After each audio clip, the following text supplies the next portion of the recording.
इसका विस्तृत अनुसंधान और जांच मेरे द्वारा अनुमंडल पुलिस प्राधिकारी नरकटियागंज के द्वारा किया गया है।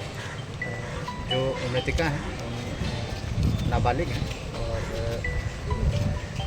जो एफएसएल रिपोर्ट और जो पोस्टमार्टम रिपोर्ट वो अभी हम लोगों को प्राप्त नहीं हुआ। तो जो मृत्यु का कारण है वह स्पष्ट नहीं है, लेकिन जो तकनीकी साक्ष्य हम लोग को मिले हैं उसके अनुसार जो मोबाइल है जो मृतिका के परिवार वालों पे हैं उसमें मल्टीपल कॉल्स जो अक्यूज़्ड की हम लोगों ने गिरफ्तारी की है, 3 लोगों की हम लोगों ने गिरफ्तारी की है।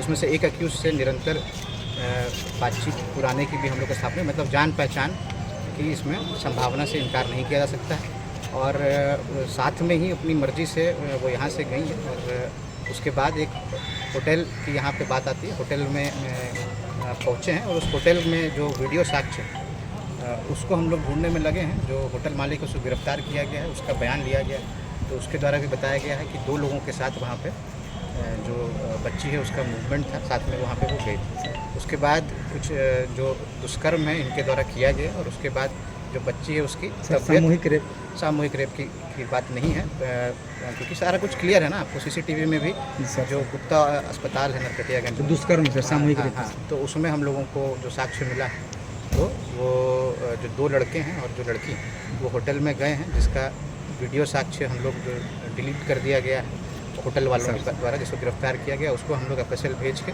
उसको रिट्रीव करने का प्रयास करेंगे। लेकिन गुप्ता अस्पताल जो है उसका सीसीटीवी हम लोग को प्राप्त हुआ, उसमें 2 लड़कों के साथ वो लड़की आपको वहाँ पे जाते दिख रही है। तबियत बिगड़ने के बाद डॉक्टर रवि रंजन उनके पास गई हैं और उसके बाद फिर जीएमसीएच अस्पताल गई हैं, जिसमें यह घटना घटी। अब जब पोस्टमार्टम रिपोर्ट आपको प्राप्त होगा तब मैं इस संबंध में बता पाऊँगा कि ये रेप है कि नहीं है।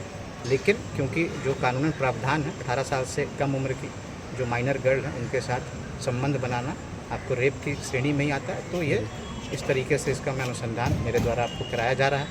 और जो 3 अपराधकर्मी हैं भोलू कुमार हैं, रुपेश कुमार, भोलू कुमार आपको चौतरवा के हैं और ये रुपेश कुमार हैं और सचिन कुमार आपको लौरिया की। तो जो विस्तृत प्रेस ब्रीफ आपको अभी तो ग्रुप में डीएसपी साहब के द्वारा डाल दी गई जी सर, डाल यही मामला है। और ये मैं यही अनुरोध करना चाहूँगा कि जो विधि व्यवस्था की समस्या जो बनाई गई जिन भी कारणों से यह आपको उचित संदेश नहीं देता है।